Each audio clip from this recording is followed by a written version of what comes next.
आज के मुख्य समाचार। मुंबई में डीसीपी की अनुमति के बिना छेड़छाड़, पॉस्को केस अब दर्ज नहीं होंगे। प्रशांत भूषण ने आरोप लगाया कि सरकार वैधानिक और संवैधानिक निकायों को नष्ट किया। बांद्रा वेस्ट में रात को वेस्टर्न एक्सप्रेस हाईवे के पास 2 मंजिला इमारत गिरी, 1 की मौत। कोरेगांव भीमा जांच आयोग ने महाराष्ट्र के 6 राजनीतिक दलों को समन भेजा। सांसद संजय राउत ने भाजपा को देश में आतंकी अल-कायदा की धमकी का जिम्मेदार ठहराया। मुंबई, महाराष्ट्र की राजधानी मुंबई में डीसीपी की अनुमति के बिना छेड़छाड़, पोक्सो केस अब दर्ज नहीं होंगे। यह निर्देश मुंबई पुलिस आयुक्त ने अधिकारियों को दिया है।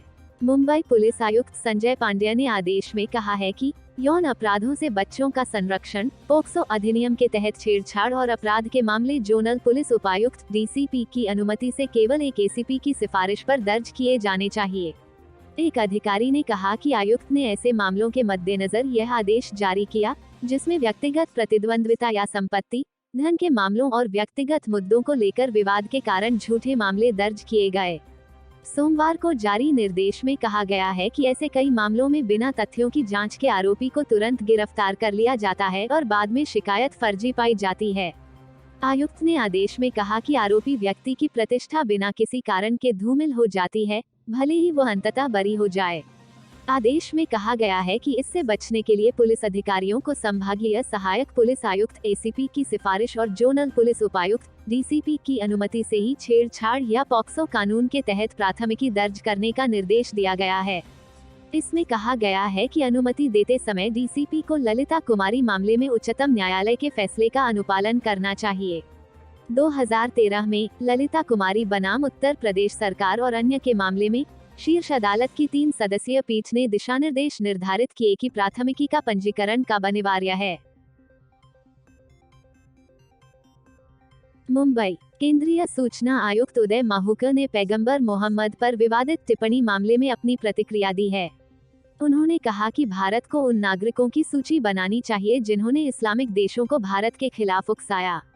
इतना ही नहीं, उन पर देशद्रोह का मामला चलाया जाना चाहिए। उनके इस बयान के बाद माहुकर और सुप्रीम कोर्ट के वकील प्रशांत भूषण के बीच ट्विटर वार हो गया। सुप्रीम कोर्ट के वकील प्रशांत भूषण ने आरोप लगाया कि सरकार द्वारा वैधानिक और संवैधानिक निकायों को व्यवस्थित रूप से नष्ट किया जा रहा है। केंद्रीय सूचना आयोग में नियुक्त पूर्व पत्रकार माहुकर ने ट्वीट में कहा, राष्ट्र ने पैगंबर विवाद पर कदम उठाए हैं। अब भारत के लिए उन भारतीय नागरिकों की सूची बनाने का समय है जिन्होंने भारत के खिलाफ इस्लामी राष्ट्रों को उकसाया और उन पर देशद्रोह का मामला चलाया जाना चाहिए। यह उनकी देश विरोधी गतिविधि है। यहाँ तक कि कानून बनाकर उनकी संपत्ति को भी कुर्क किया जा सकता है। उन्होंने जाकिर नाइक और मशहूर चित्रकार एमएफ हुसैन का जिक्र करते हुए सवाल भी पूछा। एक अन्य ट्वीट में उन्होंने कहा, पैन इस्लामवादियों और वामपंथियों ने नीचे मेरे ट्वीट पर सवाल उठाया है। क्या उन्होंने कभी नफरत फैलाने वाले जाकिर नाइक और एमएफ हुसैन की उनके अद्वितीय ईशनिंदा के लिए निंदा की? केंद्रीय सूचना आयुक्त उदय माहुकर ने कहा कि एक तरफा धर्मनिरपेक्षता और हिंदू कीमत पर हिंदू मुस्लिम एकता के दिन अब राष्ट्रीय जागरण के इस नए युग में चले गए हैं। उनके ट्वीट को लेकर सुप्रीम कोर्ट के वकील प्रशांत भूषण ने सूचना आयुक्त पर निशाना साधा। उन्होंने कहा कि यह सज्जन खुद को एक पत्रकार कहते हैं, जिन्हें केंद्रीय सूचना आयोग से हटा दिया गया था। आप देख सकते हैं कि कैसे इस सरकार द्वारा वैधानिक और संवैधानिक निकायों को व्यवस्थित रूप से नष्ट किया जा रहा है। प्रशांत भूषण की प्रतिक्रिया पर पलटवार करते हुए माहुकर ने कहा कि उस व्यक्ति से सलाह की आवश्यकता नहीं है जिसने लगातार राष्ट्रीय हित के खिलाफ वैचारिक पदों पर कब्जा किया है। उन्होंने आगे कहा कि लेखक, पूर्व पत्रकार और देशभक्त नागरिक के रूप में मैं राष्ट्रीय सुरक्षा और इतिहास पर अपने विचारों को प्रसारित करने का अधिकार रखता हूँ।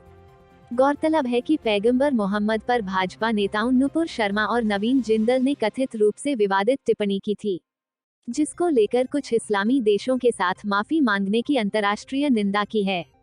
कांग्रेस ने इस मामले में सरकार को घेरा है। कांग्रेस ने सवाल किया कि देश को क्यों माफी मांगनी चाहिए, जबकि सरकार ने इस तरह की टिप्पणियों को नकारा है। भाजपा ने इस मामले में नुपुर शर्मा को निलंबित और नवीन जिंदल को निष्कासित कर दिया है। बीते दिन विदेश मंत्रालय ने कहा था कि कुछ व्यक्तियों का बयान सरकार का प्रतिनिधित्व नहीं करते हैं।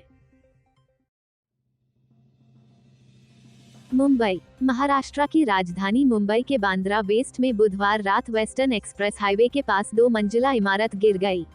इस हादसे में एक शख्स की मौत हो गई, जबकि 22 लोग घायल हैं। मलबे में कई लोगों के फंसने की आशंका है।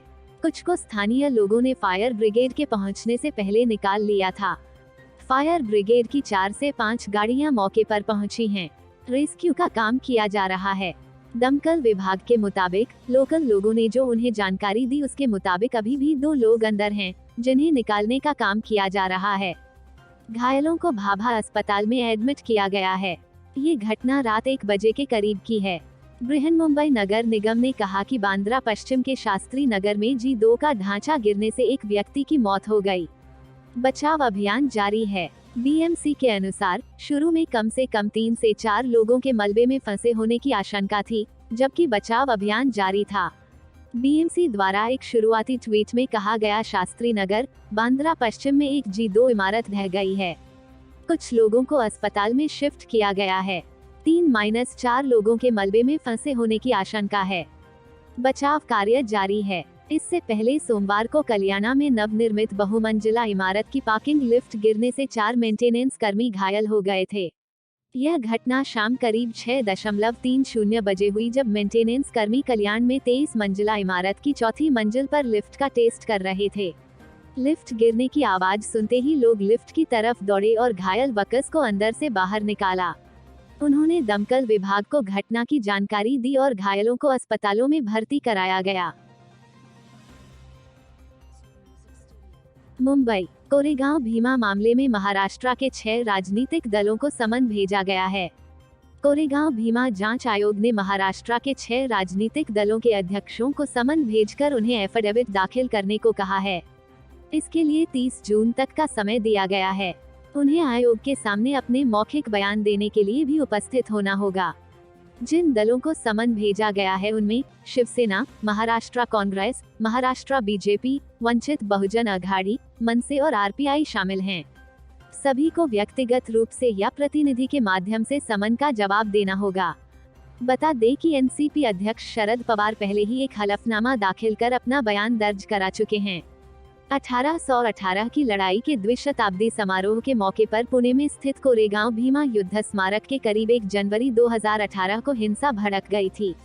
इसी को लेकर NCP प्रमुख शरद पवार ने 8 अक्टूबर 2018 को बॉम्बे हाईकोर्ट के पूर्व चीफ जस्टिस JN पटेल की अगुवाई में जांच आयोग के समक्ष 2018 की जातीय हिंसा को लेकर मीडिया के सामने अपने बयानों के मद्देनजर एक एफिडेविट पेश किया था।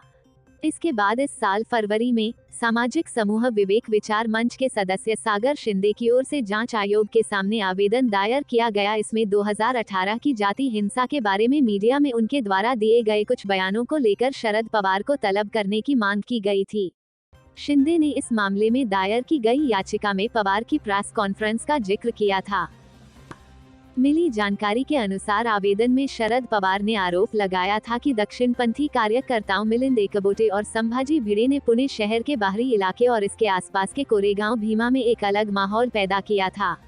पवार का ये आरोप लगाया था कि पुणे शहर के पुलिस आयुक्त की भूमिका संदिग्ध है और इसकी जांच की जानी चाहिए। मुंबई। शिवसेना सांसद संजय राउत ने गुरुवार को भारतीय जनता पार्टी को देश के सामाजिक सद्भाव को नुकसान पहुंचाने और कथित रूप से आतंकी संगठन अल-कायदा द्वारा आत्मघाती हमलों की धमकी की खबरों का जिक्र करते हुए जिम्मेदार ठहराया। उन्होंने कहा कि अगर कुछ भी होता है तो इसकी जिम्मेदार बीजेपी होगी। उन्होंने कहा कि देश में सब कुछ ठीक था, लेकिन बीजेपी के प्रवक्ता 2 धर्मों के बीच टकराव चाहते हैं। अगर देश में कुछ भी होता है तो बीजेपी इसके लिए जिम्मेदार है। हम अपना काम करेंगे, लेकिन वे उन लोगों का संज्ञान कब लेंगे जो इस सब के पीछे हैं। संजय राउत की टिप्पणी उस वक्त आई है जब अल-कायदा ने गुजरात, उत्तर प्रदेश, मुंबई और दिल्ली में हमारे पैगंबर की गरिमा के लिए लड़ने के लिए आत्मघाती हमलों की धमकी दी। इस्लाम के संस्थापक पर भाजपा नेताओं की टिप्पणी पर चल रहे विवाद के बीच धमकी भरे बयान में कहा गया है कि भगवा आतंकवादियों को अब दिल्ली और बॉम्बे और यूपी और गुजरात में अपने अंत का इंतजार करना चाहिए। बकौल ANI सूत्रों ने बताया है कि इसके बाद दिल्ली, मुंबई, उत्तर प्रदेश और गुजरात में कानूनी एजेंसियों के माध्यम से हवाई अड्डों, मेट्रो, रेलवे स्टेशनों और बाजार क्षेत्रों जैसे विशिष्ट स्थानों पर कड़ी निगरानी के लिए अलर्ट जारी किया गया है। वहीं पिछले कुछ दिनों में मलेशिया, कुवैत और पाकिस्तान जैसे कई देशों ने भाजपा के कुछ नेताओं द्वारा की गई हालिया टिप्पणियों की निंदा की है। नुपुर शर्मा ने जहां एक टीवी डिबेट के दौरान टिप्पणी की, वहीं एक अन्य नेता नवीन जिंदल ने ट्विटर पर एक विवादास्पद टिप्पणी पोस्ट की थी। इस टिप्पणी को लेकर भाजपा ने प्रवक्ता नुपुर शर्मा को निलंबित कर दिया और मीडिया प्रभारी नवीन जिंदल को निष्कासित कर दिया। पार्टी ने एक बयान जारी कर किसी भी धार्मिक व्यक्तित्व के अनादर के लिए अपनी असहिष्णुता पर जोर दिया। Bureau report, Mumbai.